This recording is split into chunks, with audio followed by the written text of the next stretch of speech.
प्रभु राम देव भगवान अल्लाह खुदा ईश आदि नाम एक ही शक्ति के हैं। वो कैसा है, कहां है, कैसे मिलता है, किसने देखा है?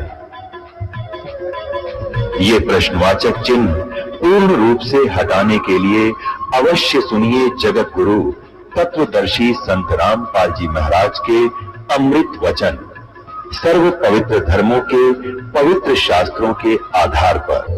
तो उन्होंने जबरदस्ती, मुसलमानों ने जबरदस्ती, काजियों ने गौरी शंकर और सरस्वती को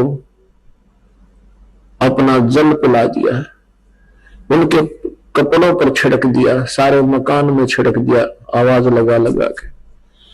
और जो गौरी शंकर से ईर्ष्या किया करते थे ब्राह्मण, उनका दाव लग गया।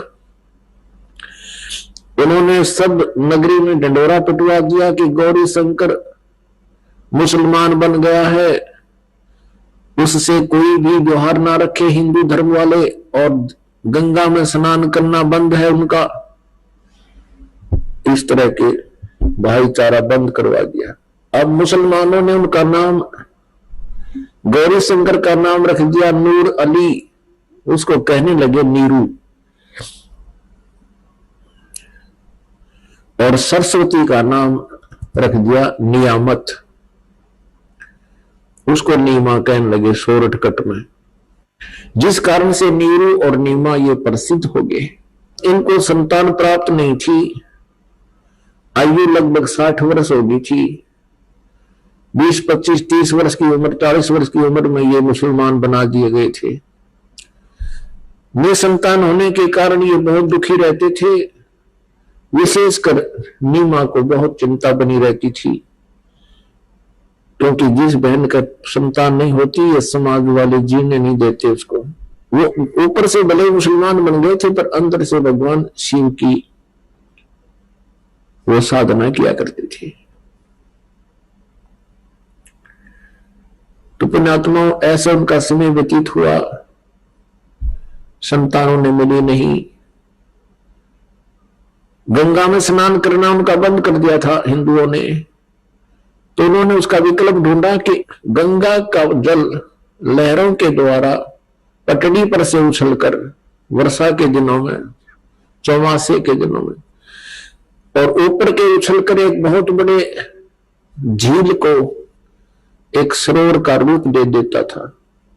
फिर सारा वर्ष उसमें वो जल भरा रहता था। उसको लहर तारा तालाब बोलते हैं। बनारस काशी में, काशी शहर में है वो लहर तारा तालाब। अब भी उसका अवशेष बचा है।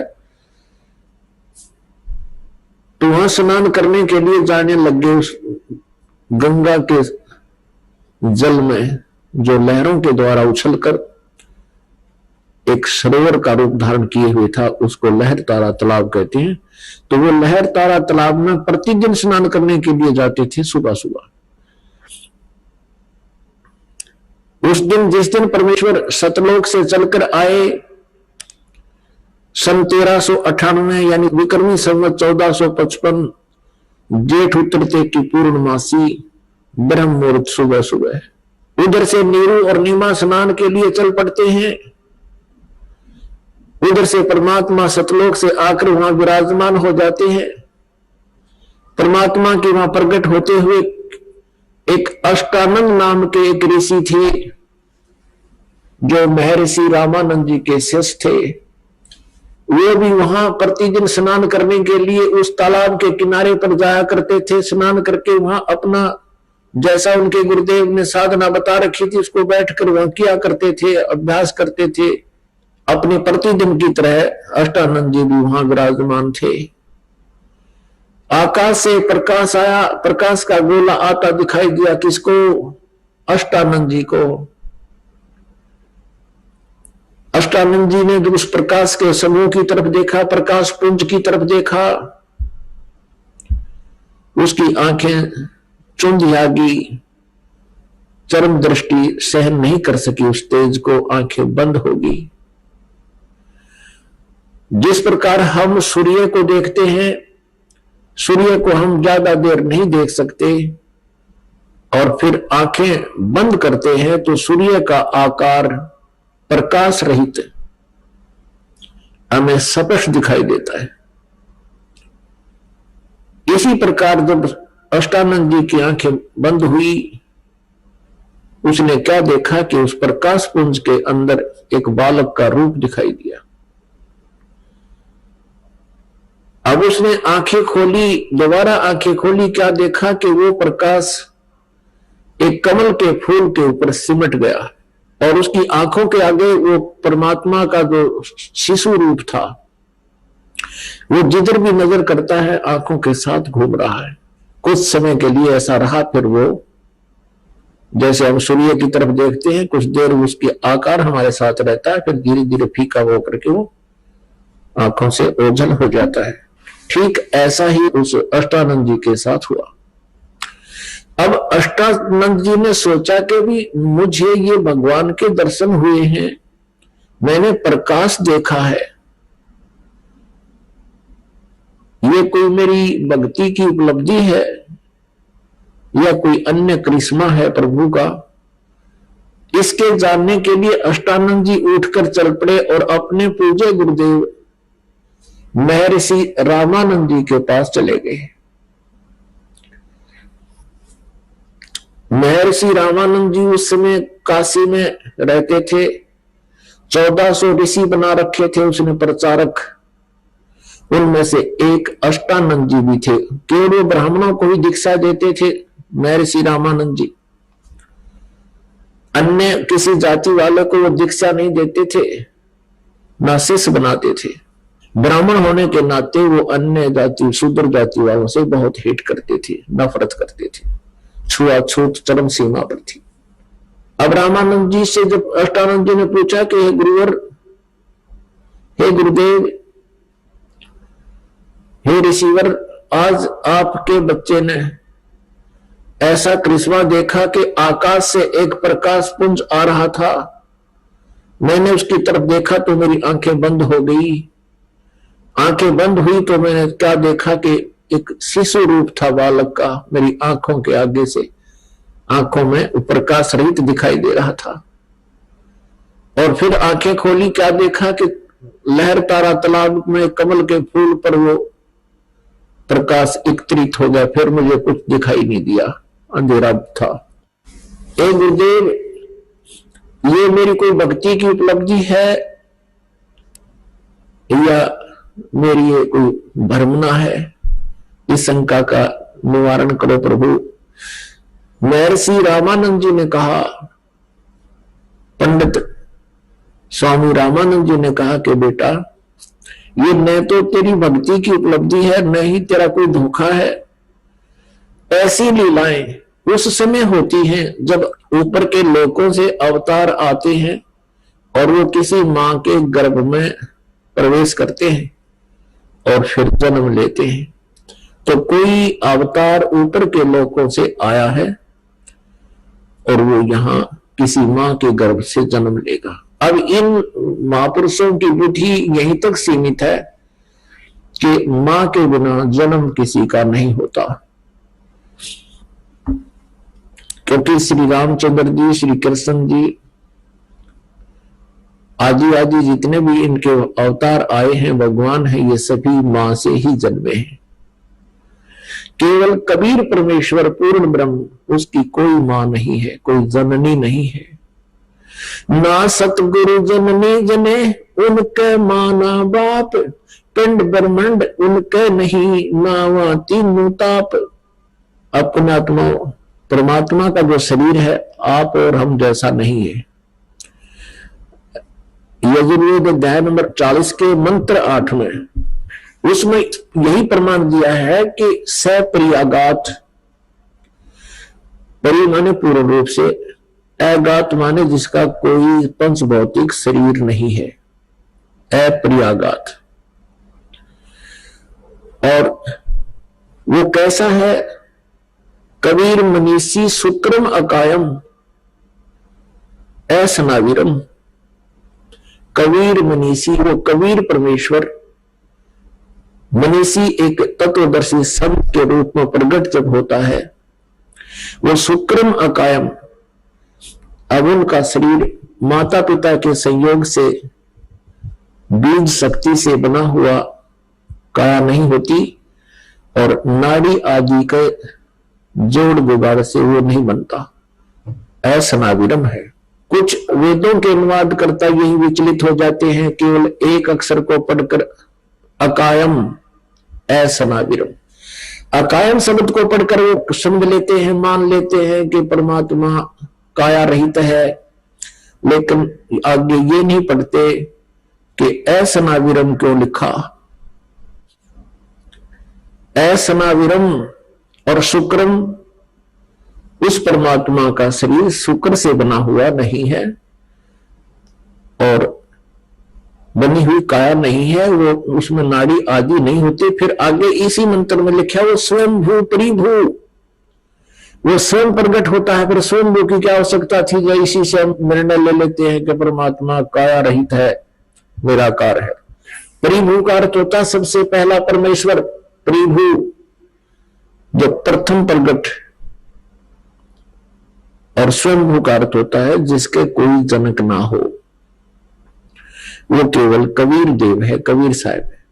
अब रामानंद जी को इतना ही ज्ञान था, जैसा भी ज्ञान था अपने शिष्य का समाधान कर दिया। अष्टानंद संतुष्ट हुए। अब क्या होता है, उधर से नीरू और नीमा स्नान करने के लिए लहर तारा तालाब की तरफ प्रस्थान कर देते हैं। अब किसी ने कोई रात के समय या शाम के समय नीमा को कोई कह दिया होगा कि एक जातक तो चाहिए था, भगवान ने एक पुत्र तो देना ही चाहिए था, एक पुत्री, एक संतान तो चाहिए थी आपकी तो उम्र भी घनी होगी, सुनी नहीं परमात्मा ने। अब वो सारी रात नहीं सोई, करवटें बदलती रही, एक भगवान मेरे को संतान नहीं मिली। अपनी आत्माओं, इस काल में इतनी प्रबल प्रेरणा कर रखी हमारे अंदर कि जब संतान उत्पत्ति ना होए तो वो व्यक्ति अपना जीवन व्यर्थ मानता है, क्योंकि काल चाहता है कि सब संतान उत्पत्ति करें और मेरा भोजन तैयार करें। इतनी प्रबल प्रेरणा या किसी न किसी के माध्यम से इंजेक्शन लगवाता रहता है, तो जिस कारण से जिसके संतान नहीं होती, कुछ दिनों के बाद उसको कोई ना कोई आकर टोक देता है, वो फिर तड़प उठते हैं। यही स्थिति हो गई थी नीमा की। उस दिन सुबह उठकर रोती हुई चल रही है। नीरू ने पूछा क्यों रो रही हो आप? नीमा ने कहा हे भगवान, नीमा रो रही है और कह रही है, विलाप कर रही है अपने भगवान शिव जी के सामने कि हे भगवान, हे शिव जी भगवान, क्या आपके घर में पुत्रों की कमी होगी? आप तो समर्थ हो, आप जो चाहे सो कर सकते हो। मुझ दासी को भी एक खिलौना दे दे प्रभु, मेरा टाइम पास हो जाए, दुनिया का मुंह बंद हो जावे। ऐसे बहुत बुरी तरह विलाप करने लगी। अब नीरू ने कहा, नीमा यदि हमारे भाग्य में होती तो भगवान दे देते, शिव जी अवश्य प्रदान कर देते। अब उम्र क्या रह गई है, 60-65 साल की उम्र हमारी हो गई है। अब भी तो पुत्र और संतान की अभिलाषा रखती है। देखो संतान हमारी किस्मत में है नहीं, और आप रो रो के अपनी आंखें खराब कर लोगी। बुढ़ापे में कोई उंगली पटने वाला है नहीं, आंखें तेरी चली जाएंगी और दुखी हो जाएगी, तू ना रो। ऐसे समझा बुझा के उसको चुप कराने का प्रयत्न उसका पति नीरू कर रहा है। ऐसे चलते चलते वो लहर तारा तालाब पर पहुंच गए, जहां परमात्मा शिशु रूप में विराजमान थे कमल के फूल पर। अब पहले नीमा ने स्नान किया, नीरू बाहर खड़ा रहा। नीमा स्नान करके बाहर आई,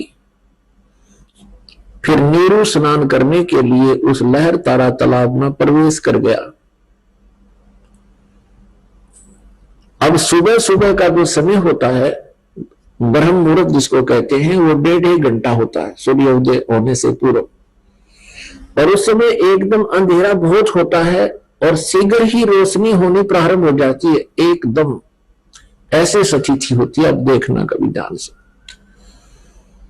अब नीमा जिस कपड़े को लपेट कर स्नान किया था नीमा ने, उसको धोने के लिए वो पुनः किनारे पर गई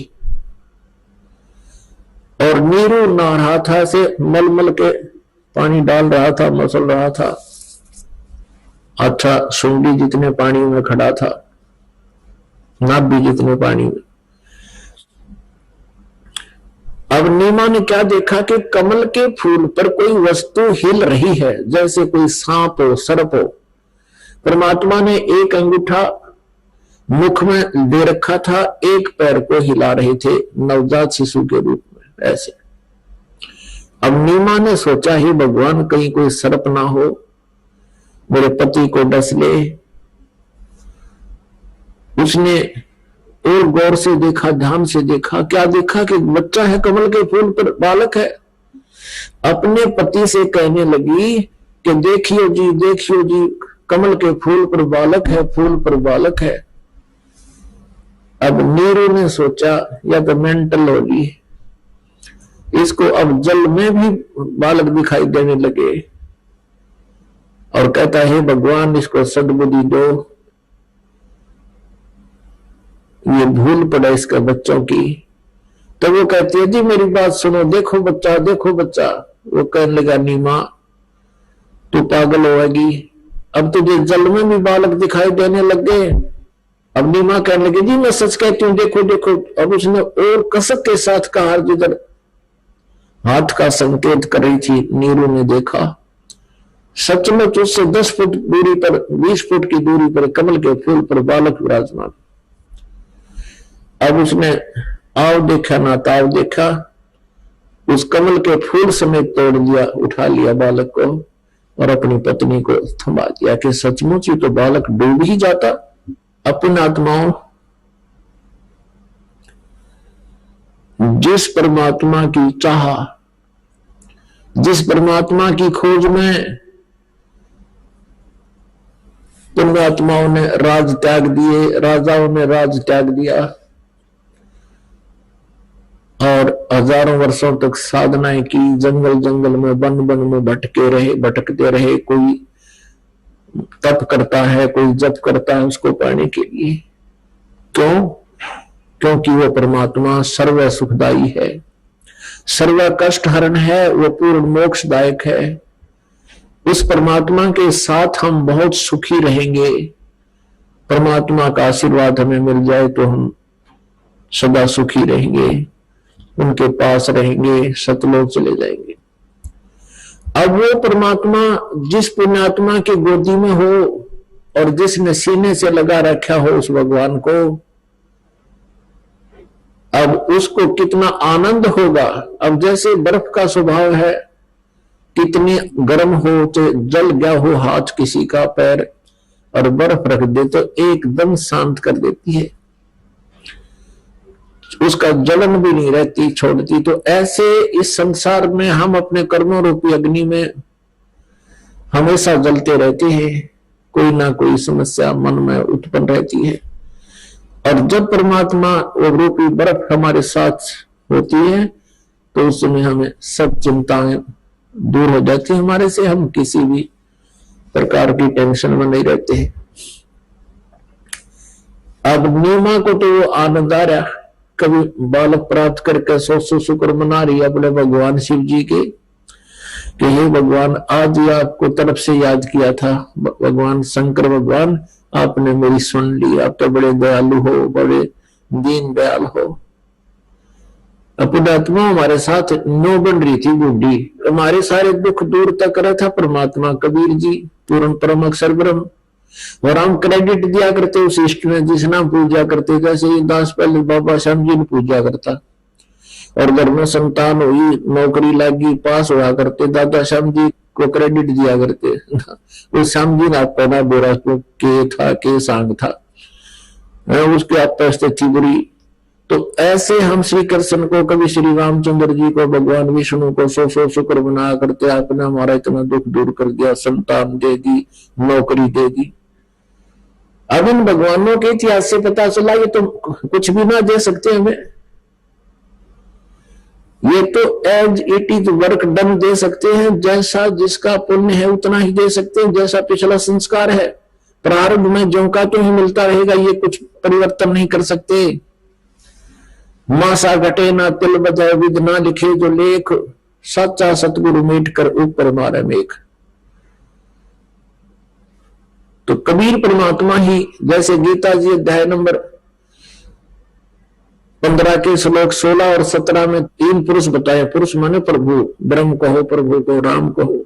एक सरपुरुष, सरपुरुष तो ये ब्रह्म है, ब्रह्मा विष्णु महेश का पिता, और अक्षर पुरुष है ये 7 संग ब्रह्मांड का स्वामी, और सरपुरुष है केवल 21 ब्रह्मांड का स्वामी प्रभु राम।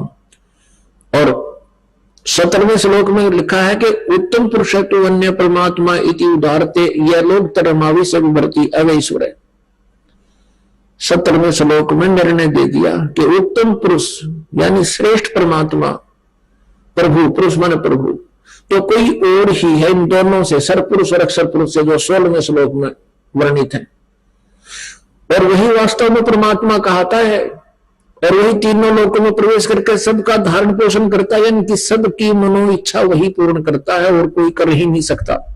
अब निम्मा गुणगारी शंकर भगवान के और गोदी में ठारी उस परम अक्षर भगवान ने देख के बन रही हमारे साथ, और के बन रही हमारे भगवान के साथ। कहते हैं जगत का देखना पेख्या धनी का नाम न लेखा, जगत का देखना पेख्या धनी का नाम न लेखा। इमाम अन्य को महत्व देते हैं और धनी का नाम ना लेखा, जो सब कुछ कर रहा, सब दुख दूर कर रहा, सब सर्व सुखदायी है और हमारे लिए भटक रहा है। कहां सतलोक न छोड़कर जोड़ मांग लौट के भगवान अपनी प्यारी आत्माओं के लिए, जो हमारे लिए तड़प रहा है, भटक रहा है, उसको तो हम भगवान नहीं मान रहे। और जो हमने मार रहा है, जन्म दे रहा है, हमारे सब कुछ नष्ट कर देता है, ऐसे गंदे लोक में छोड़ रखे हमारे को इस पृथ्वी पर। कभी भूकंप आ जाते हैं, कभी महामारी आ जाती है, कि साइक्लोन आ जाते हैं, हाहाकार मची रहती है, और हम इसको भगवान मान रहे हैं। हमें भगवान की परिभाषा का पता नहीं है, इसलिए हम इसको भगवान माने बैठे इनको। अब नीमा की स्थिति से हम अच्छी तरह परिचित हो जाए, आंखों से आंसू नहीं छूटे हो। भगवान कितनी पुण्यात्मा होगी वो, जिसके सीने से भगवान लगे हुए हैं और वो लाड कर रही है अपने बच्चे के रूप में। कभी उनका मुख चूम रही है, कभी माथे को चूम रही है, कभी सौ शुक्र मना रही है शंकर भगवान की। अपनी आत्मा आप परमात्मा की तरफ विशेष ध्यान रखा करो। इन वचनों पर बहुत गहराई से सोचना चाहिए आप जी ने, कि वो क्यों भटक रही हमारे लिए, क्यों आ रहे हैं बार बार इतने सुंदर लोक को छोड़कर। जिस लोक को पाने के लिए, जहां जाने के लिए राजाओं ने राज त्याग दिए, और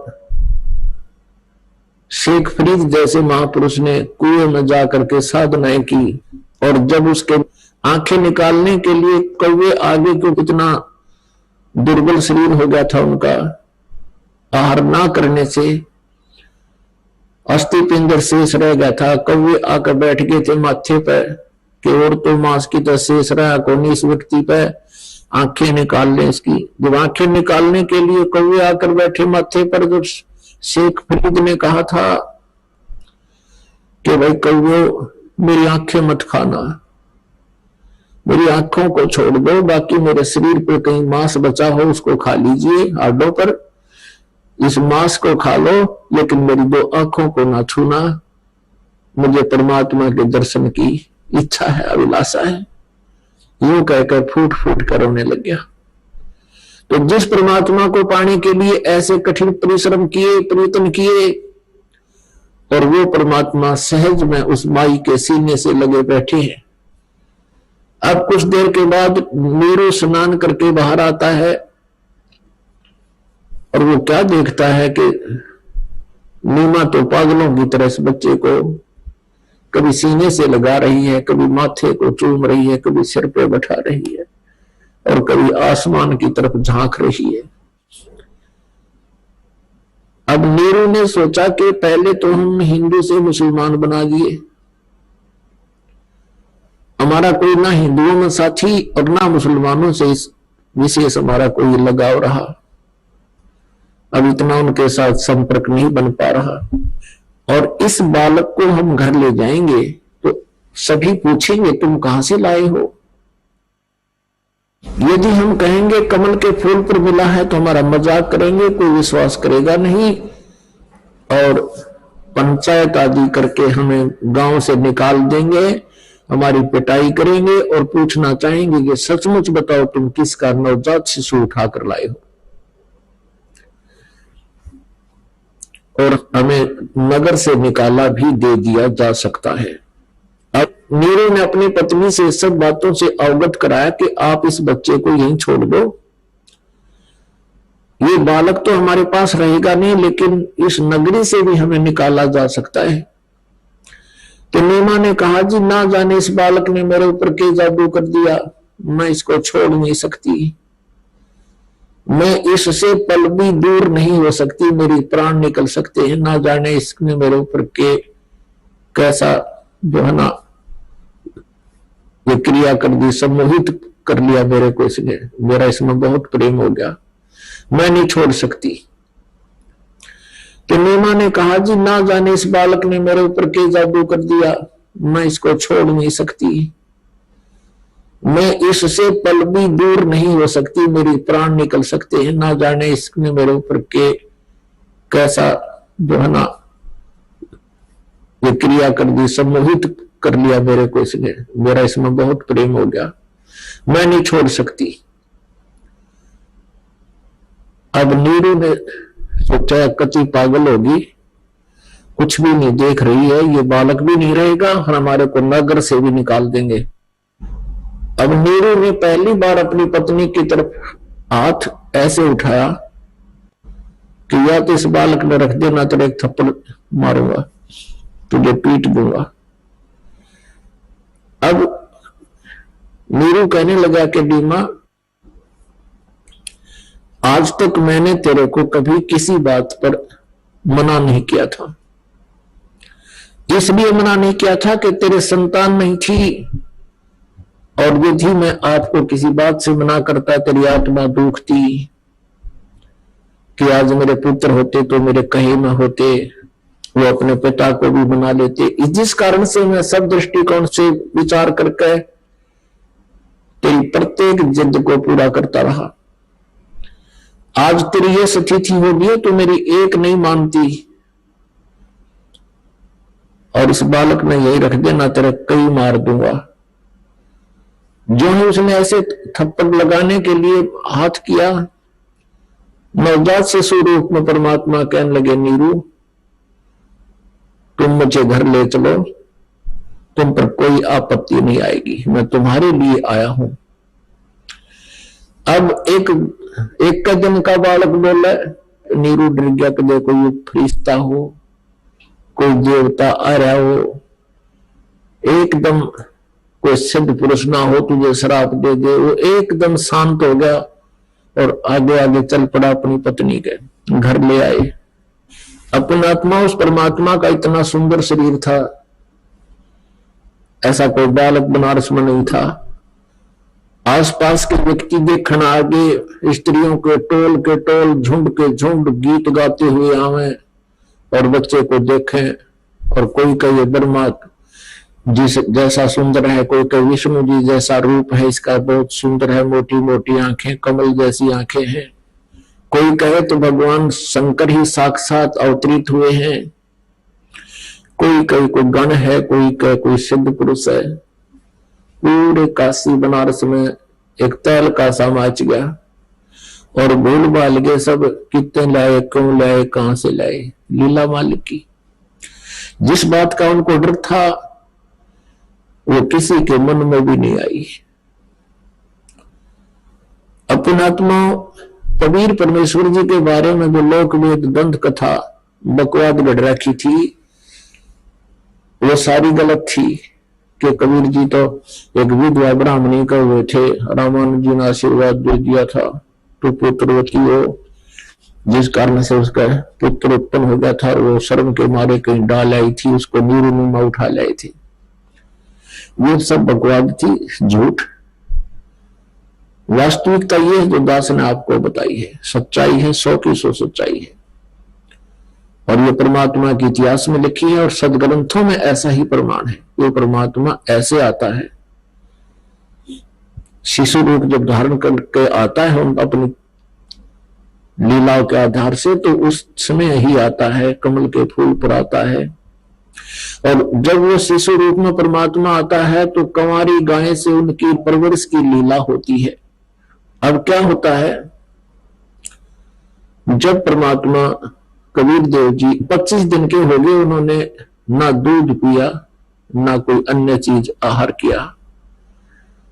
इस बात से नीमा बहुत चिंतित हुई, नीरू को भी चिंता सताने लगी, लेकिन मां की ज्यादा चिंता होती है। स्त्री का हृदय बहुत विनम्र होता है, उसने उसको पूर्ण रूप से पुत्र रूप में स्वीकार कर लिया था और ये सोच लिया था कि अब ये बालक कुछ खा पी नहीं रहा है, अब ये मरेगा और ये मर गया तो मैं भी साथ मरूंगी, अब जी नहीं सकती। ये फाइनल फैसला था उसका हृदय का। अब कबीर परमेश्वर ने, वो तो अंतर्यामी है, देखा कि भी बुढ़िया मरेगी, मैं तो मरू नहीं पर यह जरूर मर जाएगी इस चिंता में। जब 10 दिन और ना दूध पिया तुमने, और परमात्मा ने पियो ना पियो तो मालिक है। तो क्या किया कि भगवान शिव जी को टेलीफोन किया कबीर परमेश्वर ने। यानी टेलीफोन इनका कैसे होता है, प्रेरणा करते हैं। अब भगवान शिव जी ने शिवलोक से झांक कर देखा कि तुझे पुकार कर कौन रो रहा है। देखा एक माई रो रही है, एक ऋषि रूप बनाकर, एक साधु का रूप बनाकर, और वहां नीरू की झोपड़ी के सामने बाहर गली में आकर खड़े हो गए भगवान शिव जी और आवाज लगाई तो नीमा रोती हुई बाहर आई। भगवान साधु रूप में भगवान शंकर ने पूछा, माई क्यों रो रही है? नीमा सबक सबक कर कहती है कि रोती हुई बोल रही है कि भगवान ना पूछो मेरे दुख को, ना पूछो तो अच्छा है। भगवान शंकर ने कहा, माई ये कहते हैं कि अपने दुख, अपने मन की बात किसी को बता दे तो मन हल्का हो जाता है। मैं कुछ नहीं कर सकूंगा तो कम से कम तेरा मन तो हल्का होगा। नीमा ने रोते रोते सारी कहानी बताई कि ऐसे ऐसे मम्मी संतान है।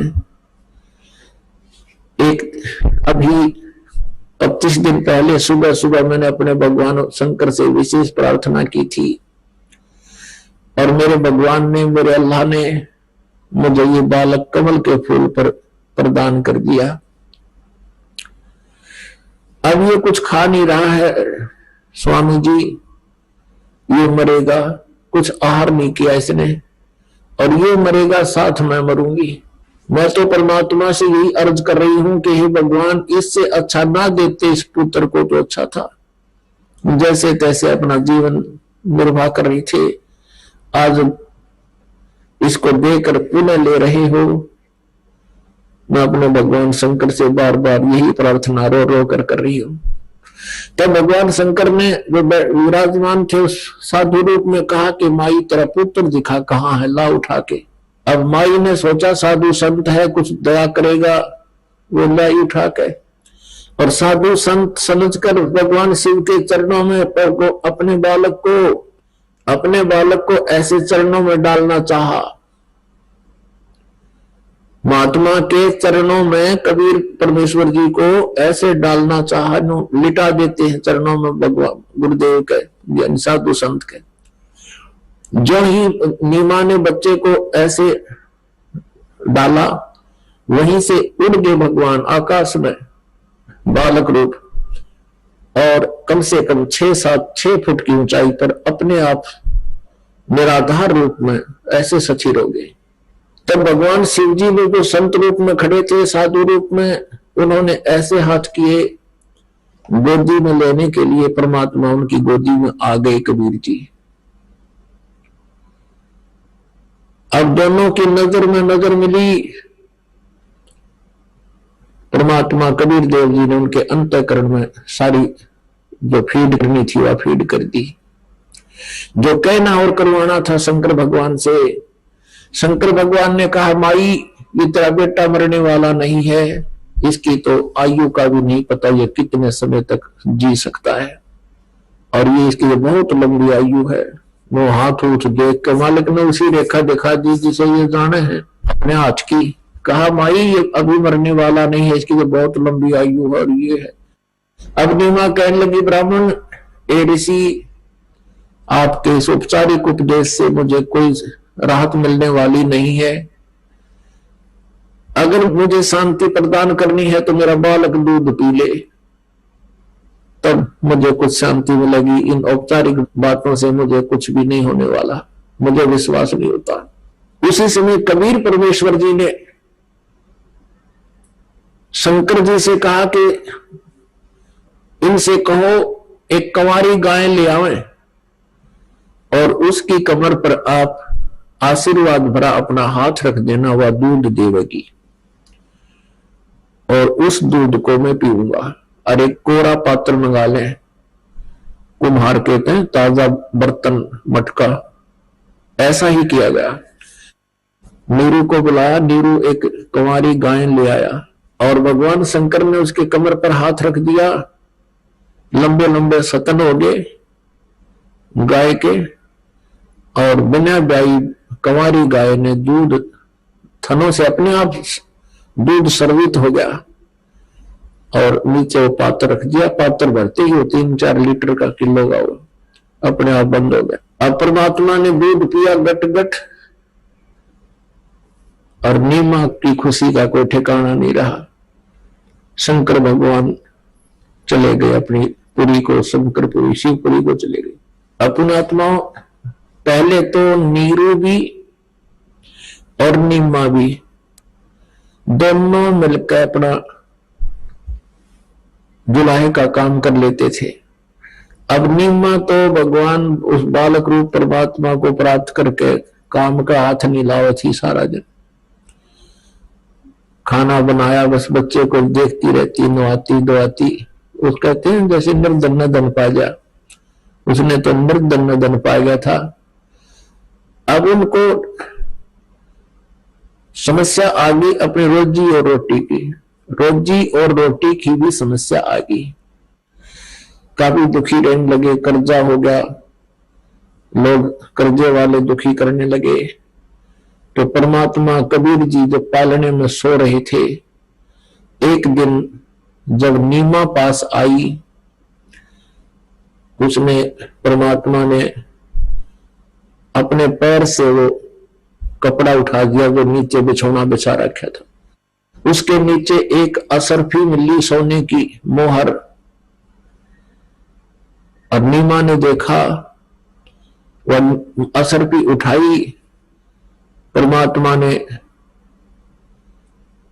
करवट ले लिया, मुंह नीचे न करके कहा कि माई किसी को नहीं बताना, ये प्रतिदिन तुम्हें मिला करेगी, तुम्हारे पर कर्जा हो गया है, इसे अपना सब कर्ज निवारण कर लो और इसको संग्रह नहीं करना, शेष बचे उसका भंडारा करते रहना। अपना निर्वाह के बाद जो बचे इसमें से भंडारा यानी धर्म करता रहना। अब बुढ़िया देखा कदे ऊपर में कदे नीचे थी, कहां से कौन बोल रहा है? बोलना परमात्मा मुंदा मुंह करके। उसने अपने पति से बताई कि आजा क्या दिखाऊं, क्या सरफी मिली है सोने की, और बच्चे का पैर लग कर कपड़ा उठ गया था और पता नहीं आकाश से कहां से आवाज आ रही थी कि इसको किसी को बताना नहीं तो बंद हो जाएगी। नीरू कहने लगा ठीक है जिक्र मत करना, लो मुझे दे। और उसने कहा कि एक और आवाज सुनी है कि इसमें से जो पैसे तुम्हारा लेन देन है वो कर लेना, लेकिन संग्रह नहीं करना, इसमें से अपना भोजन जोगा रखना और फिर बाकी का धर्म में लगा देना, नहीं तो तुम्हें मिलेगी नहीं। वो बोला ठीक है, हमने गने की क्या आवश्यकता, हम तो पहले नहीं संग्रह करना चाहते। ऐसे परमात्मा की दया से प्रतिदिन उनको एक सोने की मोहर यानी 10 ग्राम सोना, आज तो 25-26 हजार का हो रहा है 1 ग्राम, 10 ग्राम, तो प्रतिदिन मिले और वो अपना प्रयोग करें। तो पुण्यात्मा, आप सत्कर्म मानना, परमेश्वर क्या नहीं कर सकता, सतगुरु जो चावे सो कर ही, 14 कोट दूत जम डर ही, ऊत भूत जम त्रास निवार है, चतुर्गुप्त के कागज पाड़े। हम यहां भगवान से विश्वास उठा करके हम स्वयं ज्यादा चतुर बन गए, न सोचे हम जो करेंगे कमाएंगे उसी तभी हमें लाभ होगा। ठीक है, ये शरीर और यह व्यवस्था क्रिया करने के लिए ही बनाया गया है, लेकिन जिस दृष्टिकोण से हम क्रियाएं करते हैं, बेईमानी से, चोरी से, ठगी से, भगवान की भक्ति ना करके केवल या माया जोड़ने में अपना जीवन व्यर्थ करते हैं, ये हमारी नालायकी बताई है। जो परमात्मा असंख्य ब्रह्मांडों का पालन करता है, जिसके सामने सभी ब्रह्मा विष्णु महेश ब्रह्म परब्रह्म आदि सभी करबद्ध रहते हैं, और वो जैसा भी भक्ति साधना करते हैं उनको भी वही देता है। तीनों लोकों में प्रवेश करके सबका धारण पोषण वही करता है, वो परम अक्षर ब्रह्म, वो कबीर देव, और उसी से हमारा सीधा संपर्क हो गया थ्रो यानी गुरु जी के माध्यम से, वैसे नहीं होता। तो अब हम परमात्मा पे विश्वास ना करके अपनी चतुरता दिखाते हैं, तभी तक हम मार खाते हैं। परमात्मा के ऊपर समर्पित हो जाना चाहिए, परमात्मा की किसी भी क्रिया पर अविश्वास नहीं होना चाहिए। जैसे अब कोई कहे कि बिना मां के कोई पैदा नहीं हुआ, हमने कभी देखा ना सुना। अब इस प्रश्न का उत्तर तो बहुत आसानी से दिया जा सकता है, लेकिन आपका समझ में देरता होगी। हमने ना देखा ना सुना, तो जो चीज हमने देखी ना सुनी, क्या वो मिथ्या हो जाती है? अब जैसे परमात्मा सब कुछ कर सकता है, कई भक्त कहते हैं, कहा करते, जैसे शुरू शुरू में डिस्कस होती थी कि ये बात भी विश्वसनीय नहीं है कि कमल के फूल पर और बालक कम से कम 2-3 किलो का तो होता है, और वो कमल के फूल पर रुक ही नहीं सकता। बता भाई, कहां परमात्मा के बारे में जब तक हमारे मन में ये रहती है कि ऐसा नहीं हो सकता, ऐसा नहीं हो सकता, ऐसा नहीं कर सकता भगवान, तो हम भक्त नहीं हैं। और ये हमारे हृदय से हट जाना चाहिए कि परमात्मा क्या नहीं कर सकता। एक समय ये दास जब इस क्रोथा कांड के कारण इस झूठे केस में जेल में था, वहां एक वार्डन था, वार्डन यानी एक पुलिस वाला था, बहुत अच्छा धार्मिक व्यक्ति था।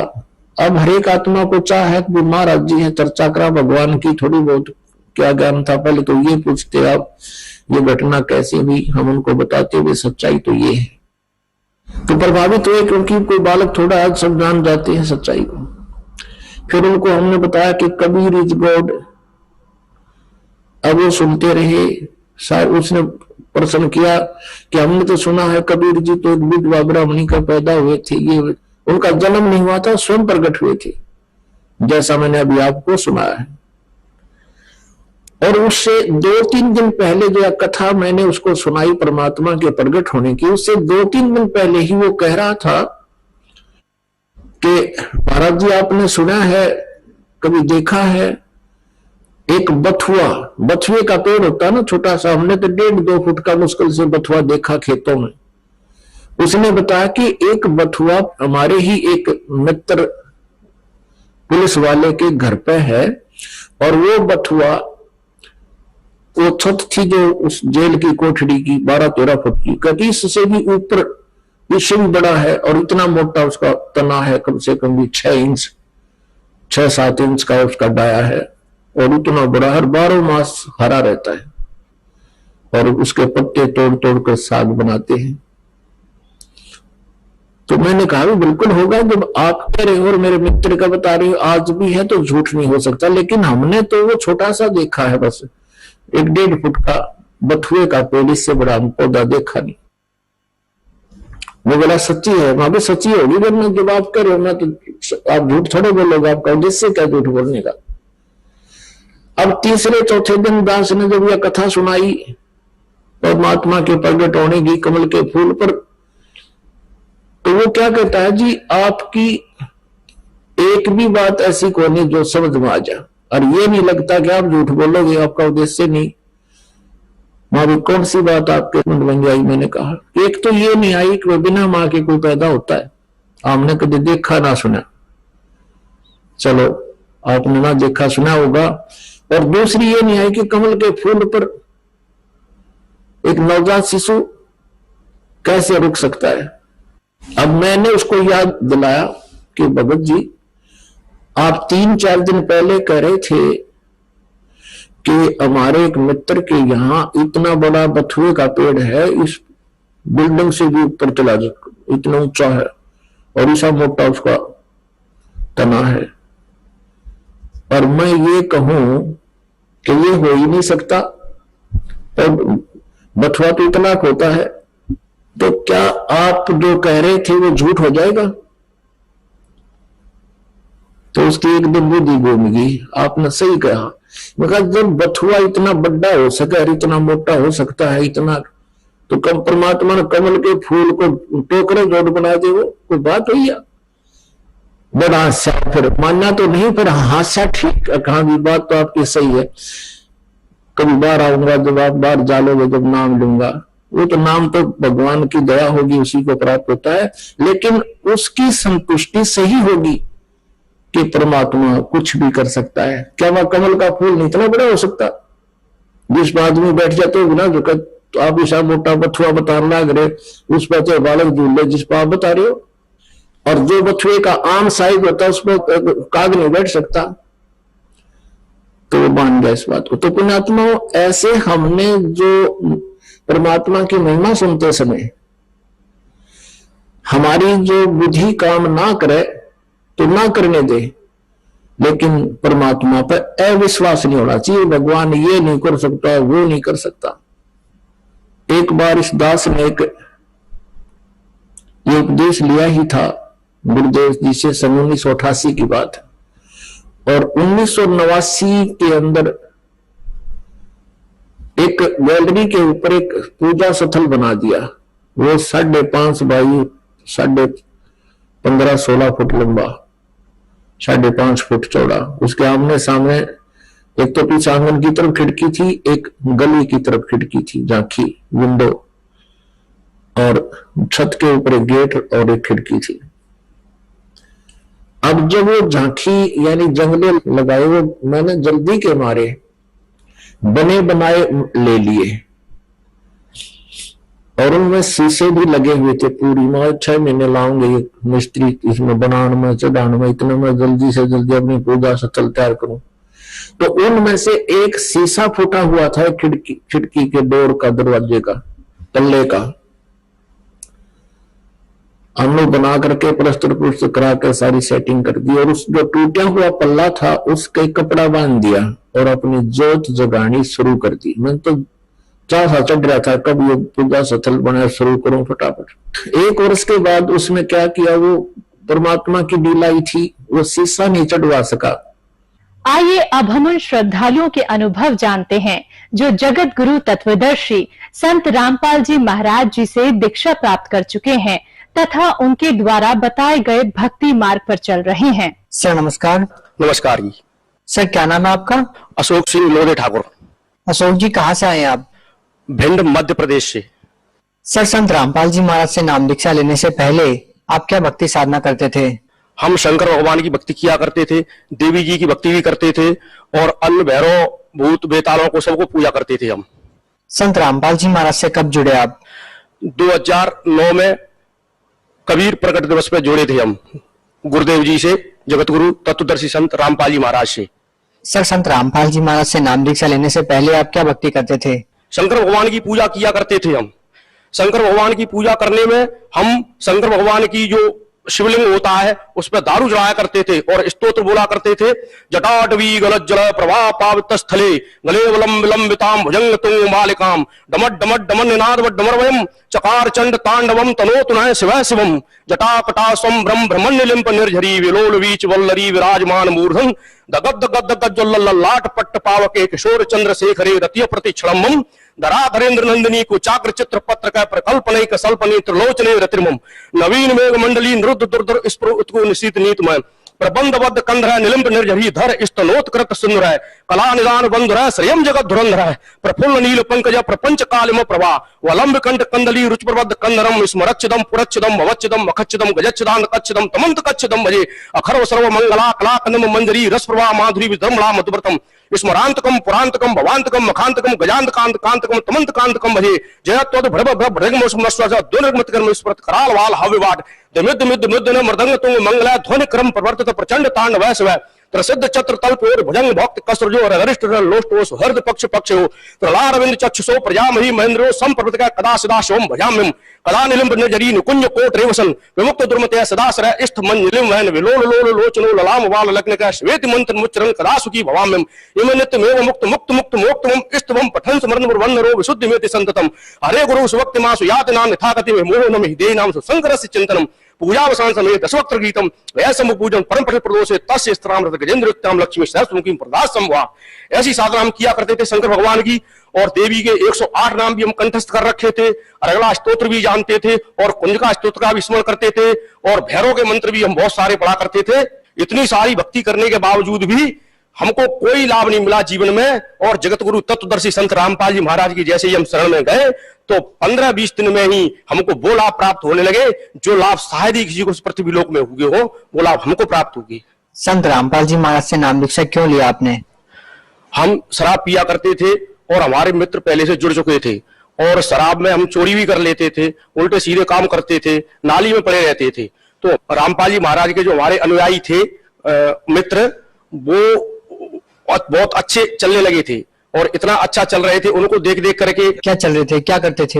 वो भी शराब वराब पिया करते थे, हमारे साथ में ही उल्टे सीधे काम करा करते थे, बंदूकें चलाया करते थे और भिंड जिले का ऐसा यहाँ माहौल बना रखा था। तो हमने देखा ये सब सुधर गए और जगत गुरु तत्वदर्शी संत रामपाल जी महाराज की शरण में जाकर के तो हम भी उनकी शरण क्यों ना ले लें। तो ऐसे ही जो पहले के मित्र थे हमारे गुरुदेव से जुड़ चुके थे, उन्होंने हमसे कहा कि चलिए भाई साहब आप कहाँ पड़े रहते हो, आप सतलोक आश्रम बरवाला चलिए और ऐसे गुरुदेव हैं बहुत ही अच्छे हैं जगत गुरु तत्वदर्शी संत रामपाल जी महाराज, उनसे जाकर के आप नाम दीक्षा ले लो, आपका जीवन सफल हो जाएगा। और हम जुआ खेला करते थे, इसलिए एक दिन अचानक ऐसे ही हम जुआ हार गए, मेरी जेब में कोई पैसा नहीं रहा, कोई पैसा नहीं रहा। तो उस भगत ने, वो था पहले वाला मित्र हमारा जो भगत बन चुका था गुरुदेव जी का, उसने ही किराया दिया और हमको जींद स्टेशन पर उतारा ले जाकर के और हमको जगत गुरु तत्वदर्शी संत रामपाल जी महाराज की वहां गाड़ियां खड़ी थी, वो हमको फ्री ले गई। जब हम वहां पर पहुंचे तो वहां हमने देखा जगत गुरु रामपाल जी महाराज के यहाँ ऐसी व्यवस्था थी, वहां हमने बहुत अच्छा भंडारा खाया। तो हम शंकर भगवान की भक्ति किया करते थे, रावण का शिव तांडव भी हमने याद कर रखा था, दुर्गा देवी के 108 नाम भी याद कर रखे थे। जब गुरुदेव जी ने वहां पे अपना ज्ञान सुनाया तो हमने कहा ये कौन सा ज्ञान लेके आए हैं, और कबीर को इनने ऊपर कर दिया और हमारे शंकर भगवान को नीचे कर दिया। जब हमने वहां पर देखा और समस्त शास्त्रों को अपने घर पे आकर के मिलाया जो गुरुदेव जी कह रहे थे, और वो पुस्तक एक पहले चलती थी भक्ति सौदागर को संदेश, जगत गुरु तत्वदर्शी संत रामपाल जी महाराज की, उस भक्ति सौदागर संदेश में जो लिखा था उसको हमने समस्त शास्त्रों से मिलाया। समस्त शास्त्रों से मिला करके तो हमने कहा वो तेरा वाला परमात्मा आए हुए हैं जगत गुरु तत्वदर्शी संत रामपाल जी महाराज, ये ज्ञान तो कभी किसी ने नहीं दिया, ये ज्ञान दे रहे हैं जगत गुरु। तो इन्हीं की शरण में रहने से हमको बहुत अच्छा लाभ हुआ और बीड़ी पुड़िया तम्बाकू खाने से सारे हमारे दांत खराब हो गए थे और हृदय में भी दर्द हुआ करता था, क्यों हम सिगरेट पीते थे, गांजा भी पी लेते थे लोगों के साथ में। और जगत गुरु तत्वदर्शी संत रामपाल जी महाराज की बदौलत वो सारे व्यसन हमारे छूट गए और ऐसी भक्ति मिली कि समस्त शास्त्रों का प्रमाण देख करके और हमने जगत गुरु तत्वदर्शी संत रामपाल जी महाराज की भक्ति करी तो भक्ति से हमको बहुत सारे लाभ प्राप्त होने लगे। सर, जैसा कि आपने बताया कि संत रामपाल जी महाराज से नाम दीक्षा लेने के बाद आपको बहुत सारे लाभ होने शुरू हो गए, तो हम आपसे ये जानना चाहेंगे कि संत रामपाल जी महाराज से नाम दीक्षा लेने के बाद आपको क्या क्या लाभ मिले? जगत गुरु तत्वदर्शी संत रामपाल जी महाराज के हमें नाम दीक्षा लेने के बाद हमको क्या क्या लाभ प्राप्त हुए, उनकी हम गणना आपको गिनाएं तो यहाँ बहुत ही कम पड़ जाएगी। प्रथम तो हमको एक बार जब हमको दूसरा नाम परमात्मा ने दे रखा था जगत गुरु तत्वदर्शी संत रामपाल जी महाराज ने, तो एक बार हमको क्या हुआ कि करंट लग गया। मैं घर पे चक्की चलाता हूं, आटा चक्की, तो आटा चक्की में से हमको जैसे ही करंट लगा, करंट लगने से हम पट्टे में लिपट गए और पट्टे में जैसे ही हम उसमें अंदर चले गए तो हमारा ये कान और हमारी ये हड्डी, अस्थि, पंजर सब हमारे टूट गए। मैंने सब, मेरी रोटी भी जो खाना खाया था वो भी मेरा बाहर निकल आया। तो मैंने कहा परमात्मा अब तो हम यहाँ से जाने वाले हैं, परमात्मा अगर आप चाहते हो, जन्म मरण से मुक्ति दिलाना चाहते हो तो मैंने सतनाम का स्मरण किया, परमात्मा आप हमको यहाँ से पार कर ले चलो, अब तो बस यहाँ जी लीजिए। हमारा पूरा घर नामदानी हो चुका था। अमृत जल डाला गुरुदेव जी का और जो प्रसाद देते वो खिलाया, तो हमारी अमृत जल डालने से हमारी जो है सांसें लौट आई। तो परमात्मा यहाँ कहते हैं कि वह अपने कोष से, वेदों में प्रमाण है कि वह परमात्मा अपने कोष से अपने भक्त की आयु भी बढ़ा देता है। तो उन्होंने हमारी आयु भी बढ़ा दी और भक्ति बरकरार रखने के लिए हमको जीवन दान दिया परमात्मा ने। अब हम इससे ज्यादा क्या कहें। जगत गुरु तत्वदर्शी संत रामपाल जी महाराज परमात्मा के रूप में आए हुए हैं। सर और क्या लाभ मिला आपको?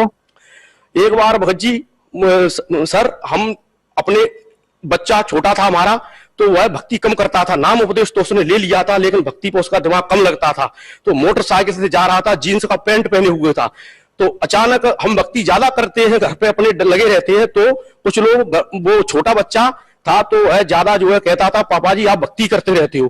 तो अब वो एकदम मोटरसाइकिल, उसका ऐसा एक्सीडेंट हुआ, उसका पैंट पूरा जीन्स का फट गया, पूरा जीन्स का पैंट फटा। परमात्मा ने अध पर ले लिया। लौट करके आके कहने लगा पापा जी आपके गुरुदेव जी ने तो आज हमको बचा लिया। जगत गुरु तत्वदर्शी संत रामपाल जी महाराज परमात्मा के रूप में आए हुए, अब हम भी भक्ति किया करेंगे। तो छोटा बच्चा भी लाइन पे आ गया और उसको जो जीवन दान परमात्मा ने दिया। एक जीवन दान, हमारा बड़ा बच्चा रायपुर में रहता है, रायपुर में वो रसोई का काम करता है और ठेकेदारी लिए रहता है। तो मोटरसाइकिल से जा रहा था अपने सेठ की से, पीछे बच्चा बैठा था। वह बच्चा नाम उपदेश दिलवा दिया था। यहाँ ग्वालियर में नाम उपदेश मिलता है हमारे यहाँ। वो बच्चे को नाम उपदेश दिलवाने से दूसरे वाले बच्चे को, तो वो बच्चा एकदम, उसका क्या एक्सीडेंट हुआ कि वो तो खंड कर लेता था, पी पा लेता है, वो नहीं चला गुरुदेव के मार्ग पे। तो मेरे बच्चा जो है मोटरसाइकिल से, बड़ी मोटरसाइकिल थी, उससे ऐसा गिरा कि ऐसी कट थी, इतनी भयंकर कट थी कि कहने लगा कि पापा जी पता नहीं है हमको वहां परमात्मा ने कैसे ले जाके बिठा दिया उस, वो पुलिया कहते हैं, पुलिया में भीतर वो मोटरसाइकिल चूरमा बन गई। और चूरमा बनने के बाद मेरे बड़े बच्चे को भी परमात्मा ने जो है जीवन दान दिया। जगत, हाँ, नशा करता था वो छोड़ दिया और सारे व्यसनों से हमारे समाज में जो हमको बुरी दृष्टि से देखते थे वो लोग अच्छी दृष्टि से देखने लगे कि अशोक सिंह नरवरिया अब आलमपुरा गांव का बहुत ही सुधर चुका है और बहुत ही जगत गुरु तत्वदर्शी संत रामपाल जी महाराज के शरण पहुंचने के बाद इसको बहुत सारे लाभ हो रहे हैं और इतने लाभ गाँव में किसी को नहीं हो रहे हैं। ये लाभ सर भगत समाज को क्या संदेश देना चाहेंगे? भगत समाज को संदेश हम ये देना चाहते, जगत गुरु तत्वदर्शी संत रामपाल जी महाराज परमात्मा के रूप में इन्हीं के चोले में आए हुए हैं और इनसे नाम दीक्षा लें और अपना जीवन कृतार्थ करवाएं और जन्म मरण रूपी इस रोग से मुक्ति पाएं। बहुत बहुत धन्यवाद। नमस्ते सर।